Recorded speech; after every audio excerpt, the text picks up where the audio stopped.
लंबे इंतजार के बाद आखिरकार भगवान सूर्य देव राहु के कैद से मुक्त होते हैं और शनि के काल कोठरी से बाहर निकल करके मेष राशि के अग्नि में अपनी पवित्रीकरण करते हुए महाअभिषेक करेंगे।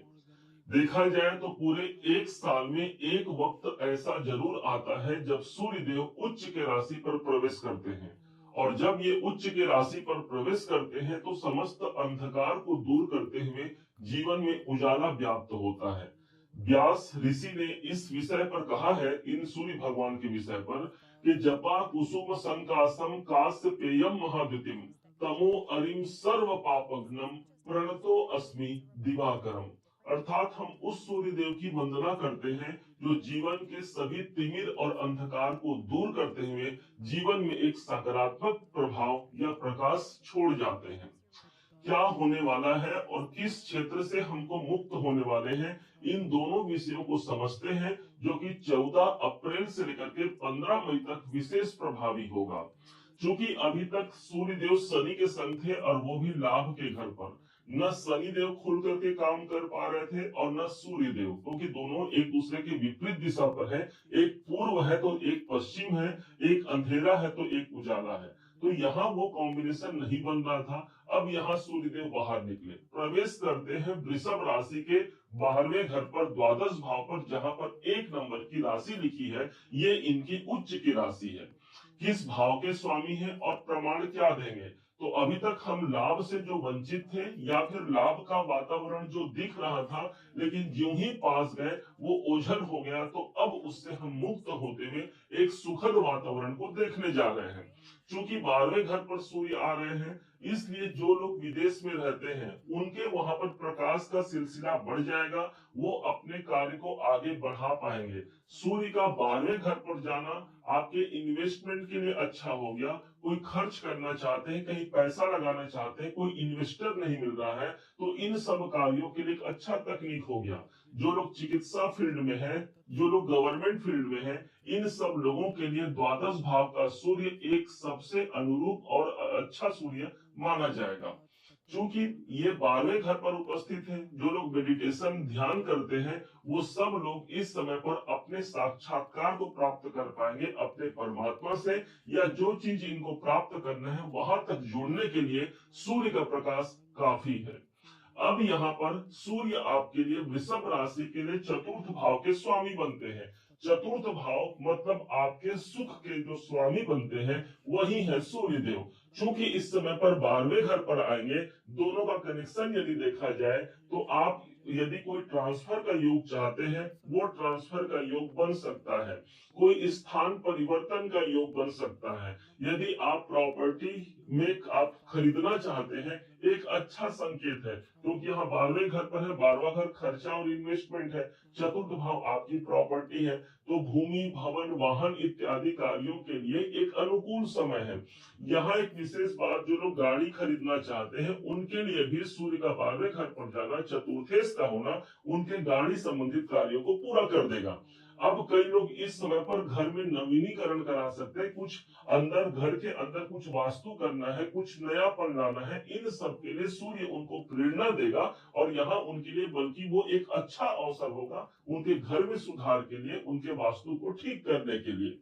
क्योंकि सूर्य देव के पास एक दृष्टि होती है। राजा हमेशा एक दृष्टि से सामने वाले को देखता है, उसके पास और दृष्टि नहीं होती। ठीक इसी प्रकार सूर्य जब 12वें घर पर है तो इनकी दृष्टि आ रही है छठे भाव पर। ध्यान दीजिएगा, छठे भाव पर सूर्य की दृष्टि का तात्पर्य ये हो गया, बड़े से बड़े शत्रु इस समय पर परास्त होंगे। भगवान श्री राम ने जब लंका पर चढ़ाई किया था तो उससे पहले उन्होंने भगवान सूर्य नारायण की आराधना की थी, और जो इसका प्रभाव हुआ, लंका जीत कर भगवान वापस आ गए थे। ठीक इसी प्रकार से हम शत्रुओं को दूर होते हुए देख सकते हैं। जो गुप्त शत्रु हैं, जो हमारे सामने तो सही रहते हैं लेकिन जो पीठ पीछे हमारी बुराई या हमारा जड़े खोदने की कोशिश करते हैं, उनसे हम मुक्त हो रहे हैं। छठा भाव आपके नौकरी का है, आपके जॉब का है। सूर्य को हम गवर्नमेंट और पोजीशन से जोड़ते हैं, इसलिए जो लोग गवर्नमेंट से जुड़ा काम करते हैं या फिर वहां से जुड़ करके अपनी नौकरी को आजमाना चाहते हैं या फिर अपने जॉब में कोई प्रमोशन या पोजीशन चाहते हैं, तो सूर्य के पास सूर्य का जो प्रकाश है वो आपके छठे भाव को महत्वपूर्ण और शुभता से परिपूर्ण कर देगा। क्योंकि छठा भाव आपके रोग का होता है और चिकित्सा पद्धति के अनुसार एक रोगी को सूर्य स्नान करने से उसके रोग दूर हो जाते हैं। तो ठीक इसी प्रकार सूर्य का जो फोकस है वो आपकी अपनी राशि से ठीक छठे भाव पर है, जो आपके रोग को दूर कर देगा। यहाँ ध्यान रखिएगा कि एक साल का यदि जानना है तो देवगुरु बृहस्पति का गोचर आपको बता देगा। 2 से 3 साल कैसे होंगे आपको जानना है तो शनि के गोचर को देख लीजिए, वो आपको सब बता देंगे क्या होने वाला है। जैसे कि शनि इस समय पर चल रहे हैं 11वें घर पर, तो लाभ का वातावरण वो बनाएंगे।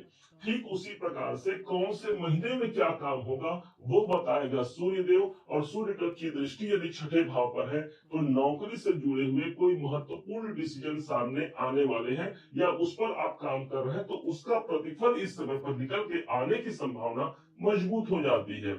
अब यहाँ एक विशेष बात है, क्या उपाय करना चाहिए इस सूर्य देव के लिए। ध्यान दीजिएगा, सूर्य के लिए हम कर सकते हैं आदित्य हृदय स्तोत्र का पाठ कर सकते हैं। किसी किसी को वो लंबा लग सकता है, कठिन लग सकता है, तो सरल विधि जो है 12 सूर्य के नाम होते हैं, उस नाम का आप रोज प्रतिदिन इस एक महीने में जाप कीजिए और हो सके तो पूरा निरंतर उसको बना करके रखिए।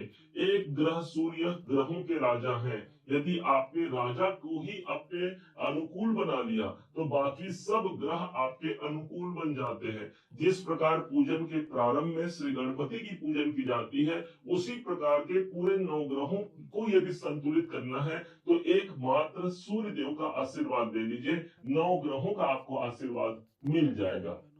उम्मीद है आप सबने इसे समझा, आप सबने इसे जाना है। यदि आपने इसे समझा है, जाना है और मेरे समझाने का प्रयास यदि आपको सार्थक लगा हो, मेरे समझाने का तरीका यदि आपको सार्थक लगा हो, तो हर बार की भांति इस बार भी अपना प्यार भरा लाइक और कमेंट करना कभी मत भूलिएगा। और हाँ, यदि अभी तक आपने चैनल को सब्सक्राइब नहीं किया है, सब्सक्राइब जरूर कीजिएगा। पुनः एक बार फिर आप सभी का दिवस बहुत मंगलमय हो, इन्हीं शुभकामनाओं के साथ। जय श्री राम।